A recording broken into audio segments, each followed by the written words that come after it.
This is our PS210 podcast interview with Terry Doherty, who is the Health and Safety Officer for St Mary's. To start off with Terry, we asked Terry what her roles and responsibilities were within the university as Health and Safety Officer.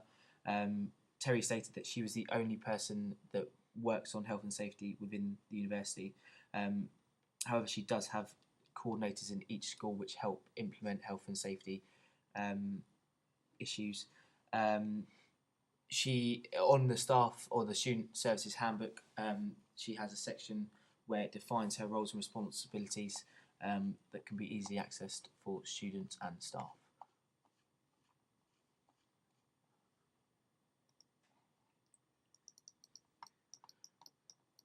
Here is a video stating Terry's roles and responsibilities. So first of all, what is your role, if you can explain your role within the university?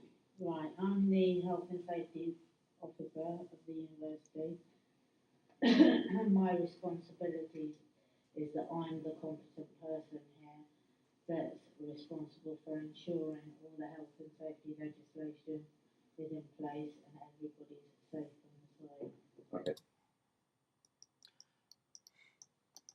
Terry's processes and policies that she has put in place include sort of fire safety, safety around campus, safety for workers and students. All the policies that Terry's wrote are on the staff portal, and she is currently making them available for students on SimSpace. Terry arranges fire safety talks, anti-terrorism talks, and street safety talks with police.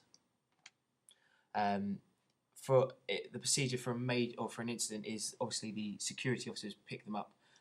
Terry said the security are vital for her work as they often see any accidents or incidents that happen. They get reported to Terry, and Terry follows through with any accidents or incidents.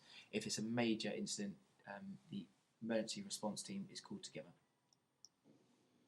And what sort of processes have you put in place yourself to make sure that everything runs smoothly? So if there's an accident, what do you have to do? What follow-up processes do you have to follow? Right, so I've got, the way I do it is I can only do it by putting the information out there, and then there are a lot of services that help the whole process. I work really closely with security and rely on like accidents, for example, being picked up by them and then reporting them to me. But also there's a lot of information on the portal under health and safety where people have access to the forms so they can fill out an accident form themselves and then forward it to me. But they've got access to all the policies and procedures and risk assessments and everything. And it's all on the staff portal. Yeah, and available it's available to all staff on the staff portal. I'm currently in the process of putting it on SimSpace so that students have access to everything. Obviously, as Terry has no direct colleagues that she works with, her leadership styles vary quite a lot as with the support network. Terry works closely, obviously, with the security team, who are her first port of call. She often refers to the terms of reference of the Health and Safety Committee, where it talks about all of the incidents and policies that she has to implement. The two clips now are sort of talking about her different styles of leadership with the different support networks that she has to deal with. Is in place and everybody's safe on the site. Okay, so do you have a team below you to help you out, or is it just you? It's just me. Just you, and you've got all the processes in place. I put all the processes in place. What I have is in each area, each service or school, there's a health and safety coordinator, but it's not their primary job because they're just doing it as an add-on to their job, but they don't get paid to do it. So there's a limit to what I can ask them to do.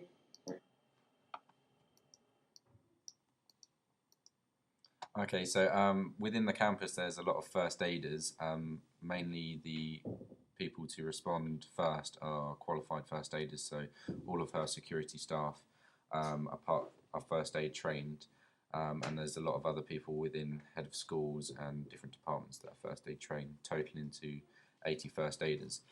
This is a document by the Department for Education that states basically within schools that there must be a certain amount of first aiders present at any one time.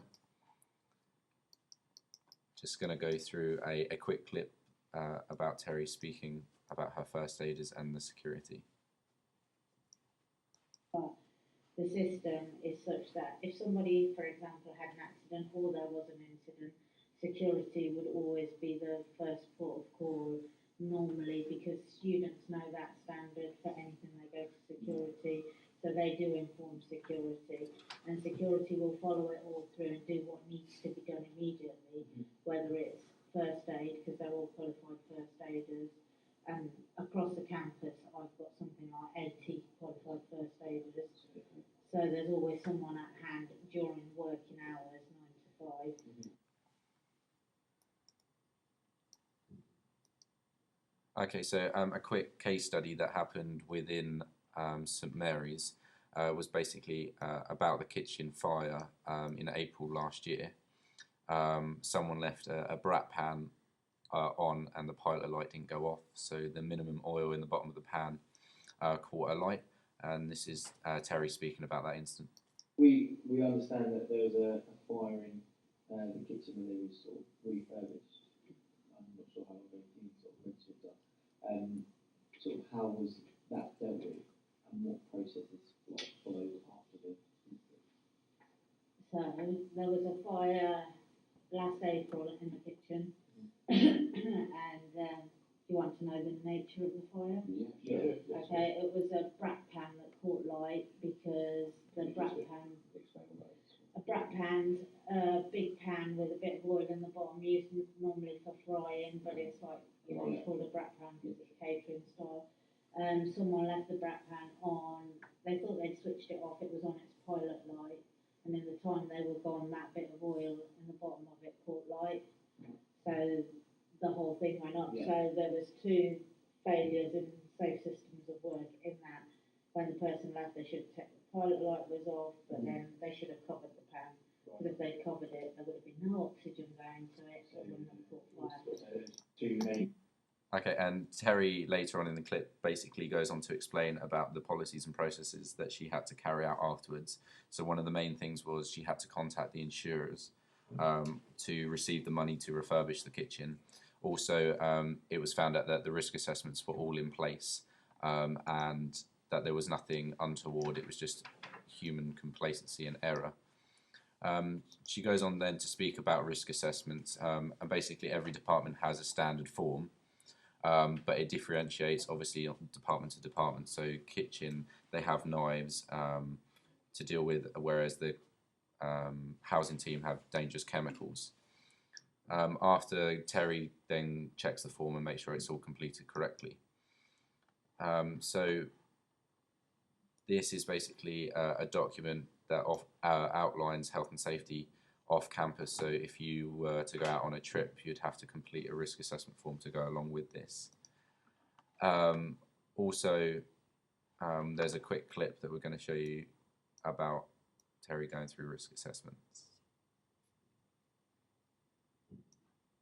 Just finishing up really, obviously you've mentioned that the kitchen are one of the best places for risk assessments and health and safety. Would you say it differs from the, obviously you've got the whole of the campus, so you've got the housing team, the catering staff, your security. Would you say your risk assessments and how you go about your health and safety work differs from? The primary aim of the risk assessment is to highlight risks to people, so you're going to have different hazards in different areas. You know, so like if you're looking at catering, what are you, you know, what kind of accidents are going to happen there, to put it in its simplest terms, is burns, which you won't necessarily get anywhere else. You know, with security, what is their biggest risk is violence. Okay, so just quickly to follow up on that, Terry works in line with the Health and Safety Act of 1974, and a lot that she does goes along with this.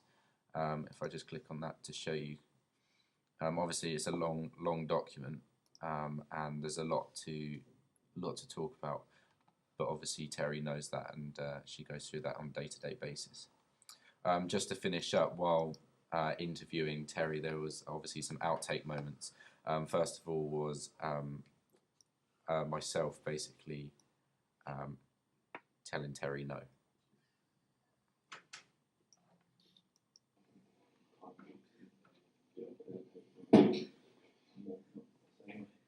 It doesn't have to point this way. No, it does. Yeah, unfortunately. Yeah, so Terry didn't like the camera being faced at her. Also, interview techniques weren't the best at times. Sam Boyd obviously didn't explain his question quite correctly, and the look that Terry gave Sam was quite funny. We'll just show you that quickly. Do you think, one question is kind of just a general question, obviously it's a health and safety, to communicate effectively, not just with security, but just general, what your beliefs behind that really?